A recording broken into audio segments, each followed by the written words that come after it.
What happens when the world's most powerful military spends 20 years and over $2 trillion trying to build democracy in a country that has never known it?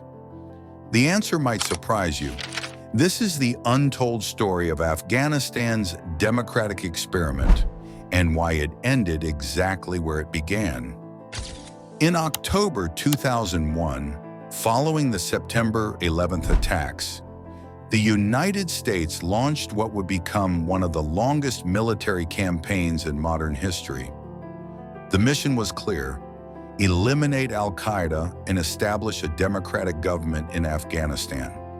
20 years later, the Taliban, the very group America had removed from power, walked back into the presidential palace in Kabul without firing a single shot. Today, we're examining the complex factors that led to this outcome. What went wrong with Afghanistan's democratic experiment? Why couldn't 2 decades of international support create lasting change? And what lessons can we learn from this pivotal moment in 21st century history? After the Taliban's initial defeat, the international community faced an enormous challenge.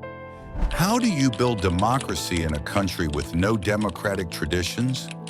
The answer came through a traditional Afghan institution called a Loya Jirga, a grand assembly of tribal leaders and representatives. Under international supervision, this assembly drafted Afghanistan's new constitution in 2004. On paper, it looked promising: guaranteed rights for women, freedom of speech, and regular elections. However, this democratic framework was built on shaky foundations from the very beginning. The fundamental challenge was Afghanistan's deeply tribal society. For centuries, Afghans had placed their loyalty with their ethnic group, their tribe, or their local commander, not with a distant central government. This wasn't necessarily a flaw in Afghan culture. It was simply a different way of organizing society that had worked for generations. Afghanistan is home to multiple ethnic groups: Pashtuns, Tajiks, Hazaras, Uzbeks, and others. Each group has its own language, customs, and historical grievances. When democracy was introduced, elections often became competitions between ethnic groups rather than contests between different policy visions. This created a paradox. The more democratic freedoms were introduced, the more these freedoms were used to strengthen ethnic divisions rather than national unity. Political parties formed along ethnic lines, and voters often chose candidates based on ethnicity rather than qualifications or policies. During the Soviet occupation of the 1980s and the subsequent Civil War, local military commanders, often called warlords, had gained significant power. When the new democratic government was established, many of these warlords were incorporated into the system rather than being removed from power. This created a situation where the central government in Kabul controlled the major cities, but rural areas, where most Afghans lived, remained under the influence of local strongmen.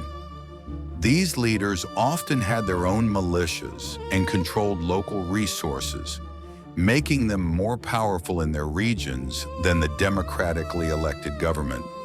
With billions of dollars in international aid flowing into Afghanistan, corruption became endemic. Government positions were often seen as opportunities for personal enrichment rather than public service. This wasn't unique to Afghanistan. Rapid influxes of foreign aid have created similar problems in other post-conflict societies. However, the scale was staggering. According to various reports, a significant portion of international aid never reached its intended recipients. Roads that were supposed to be built remained unfinished, schools existed only on paper, and government salaries were often unpaid while officials lived in luxury.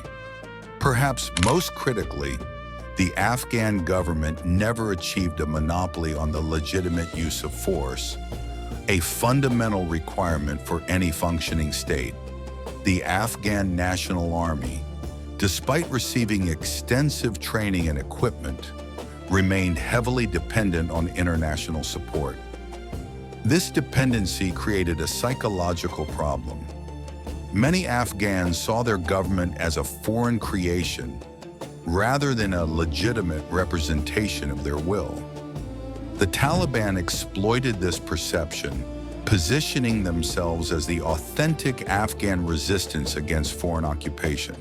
While the government struggled with corruption and ethnic divisions, the Taliban developed a compelling alternative narrative. They portrayed themselves as the defenders of Afghan sovereignty and Islamic values against foreign interference. This message resonated particularly in rural areas, where international development projects had often failed to materialize and where traditional Afghan customs were more deeply rooted. The Taliban's strict interpretation of Islamic law, while harsh, was at least predictable and familiar to many rural Afghans. By 2018, it became clear to American policymakers that military victory was not achievable. The Trump administration began direct negotiations with the Taliban in Doha, Qatar, notably excluding the Afghan government from these initial talks. This decision sent a powerful signal. The United States was treating the Taliban as the real power in Afghanistan, not the democratically elected government it had spent 2 decades supporting. The February 2020 agreement between the U.S. and Taliban essentially set a timeline for American withdrawal. When President Biden announced the final withdrawal in 2021, the speed of the government's collapse surprised even pessimistic observers. Within weeks, Taliban forces had captured most of the country with minimal resistance. The Afghan National Army, despite years of training and billions of dollars in equipment, largely dissolved without fighting. This wasn't necessarily due to cowardice. Many soldiers simply saw no point in dying for a government that appeared to have been abandoned by its international backers. The story of Afghanistan's 20-year democratic experiment offers several important lessons. First, democracy cannot be imposed from the outside. It must grow from within a society's own values and institutions. Second, addressing corruption and building legitimate governance is just as important as holding elections. Finally, any political system must have deep roots in local culture and traditions to survive. This doesn't mean that democracy is impossible in Afghanistan or similar societies. Rather, it suggests that successful democratization requires patience, cultural sensitivity, and a deep understanding of local conditions, qualities that were often lacking in the international approach to Afghanistan. The legacy of these 2 decades remains complex. Millions of Afghans, particularly women and minorities, experienced freedoms they had never known before. A generation grew up with access to education and opportunities that their parents could never have imagined. These experiences and aspirations don't simply disappear, even under authoritarian rule. What do you think were the most critical factors in the failure of Afghanistan's democratic experiment? Was it the ethnic divisions, the corruption, the security situation, or something else entirely? Share your thoughts in the comments below. I read every single one and often respond. If you found this analysis helpful, consider subscribing for more deep dives into modern history and geopolitics. Next week, we'll be examining another fascinating case study in nation building and democratization.